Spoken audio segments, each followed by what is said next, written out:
Profesor Dr. ING Haji Baharudin Yusuf Habibie atau yang akrab dipanggil B.J. Habibie merupakan salah satu tokoh penting di Indonesia. Pasalnya, laki-laki kelahiran 25 Juni 1936 ini pernah menjabat sebagai Presiden ketiga Republik Indonesia. Selain menjabat sebagai seorang presiden, semasa hidupnya B.J. Habibie juga memiliki segudang prestasi yang telah membuat namanya terus dikenang, khususnya dalam industri dirgantara. Tak heran bila karya dan pengalaman hidupnya sering memotivasi banyak orang. Lalu, seperti apa perjalanan hidup dari seorang B.J. Habibie? Meski kampung halamannya berada di Parepare, Sulawesi Selatan, B.J. Habibie menghabiskan masa SMA dan kuliahnya di Bandung. B.J. Habibie menempuh pendidikan di SMAK Dago, Bandung pada tahun 1954. Sedari kecil, beliau dikenal cerdas dan selalu antusias pada ilmu pengetahuan dan teknologi, khususnya fisika. Beliau pun melanjutkan pendidikan ke jenjang lebih tinggi setelah tamat SMA, yaitu masuk ke Institut Teknologi Bandung atau ITB. Namun hal itu tidak berlangsung selama 6 bulan, karena beliau mengikuti jejak teman-temannya yang memutuskan untuk kuliah di Jerman. Saat menjadi mahasiswa tingkat doktoral, B.J. Habibie memutuskan untuk sambil bekerja demi memenuhi kebutuhan hidupnya bersama Ainun di Jerman. Beliau bekerja di Messerschmitt Bölkow Blohm atau MBB Hamburg sebagai kepala penelitian dan pengembangan pada analisis struktur pesawat terbang pada tahun 1965 hingga 1969.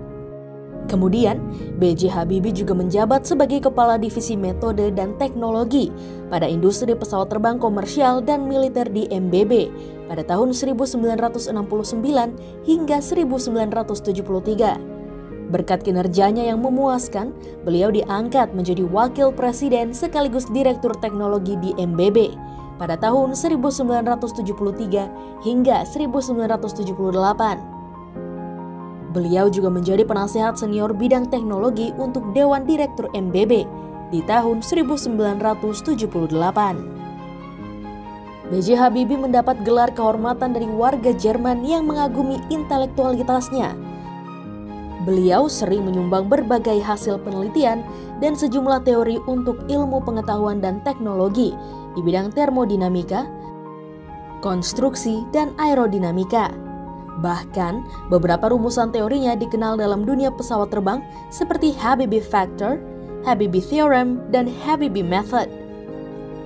Saat pulang ke tanah air, B.J. Habibie diutus menjadi wakil presiden menemani Soeharto di tahun 1998. Di waktu yang bersamaan, Indonesia tengah mengalami krisis moneter hingga menyebabkan Soeharto mundur dari jabatannya sebagai presiden.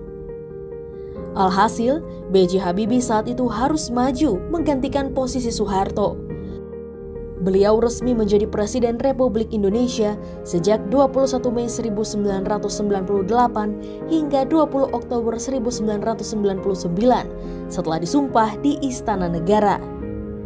Meski hanya sebentar, namun B.J. Habibie berhasil mengeluarkan beberapa kebijakan bagi Indonesia. Di antaranya, B.J. Habibie berhasil membuat reformasi besar-besaran. Dalam bidang pers misalnya dengan diterbitkannya Undang-Undang Nomor 40 Tahun 1999 tentang pers. Undang-undang itu menjadi ujung tonggak kebebasan pers di Indonesia yang pada masa pemerintahan sebelumnya sering dibradal dan dibungkam.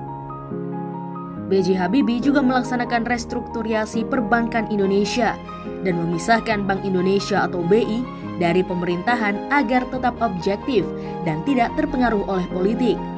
Pemisahan ini diatur dalam Undang-Undang Nomor 23 Tahun 1999. Selain itu, B.J. Habibie juga membuat sejarah dengan membentuk undang-undang yang mengatur kebebasan rakyat Indonesia dalam pemilu. Ketentuan ini diatur dalam Undang-Undang Nomor 2 Tahun 1999 tentang pemilu. Pada era B.J. Habibie, diskriminasi terhadap etnis Tionghoa juga berhasil diakhiri setelah terbitnya Instruksi Presiden atau Inpres Nomor 26 Tahun 1999 dan Inpres Nomor 4 Tahun 1999. Kepemimpinan B.J. Habibie menjadi kunci masa transisi Indonesia dari rezim Orde Baru ke masa reformasi.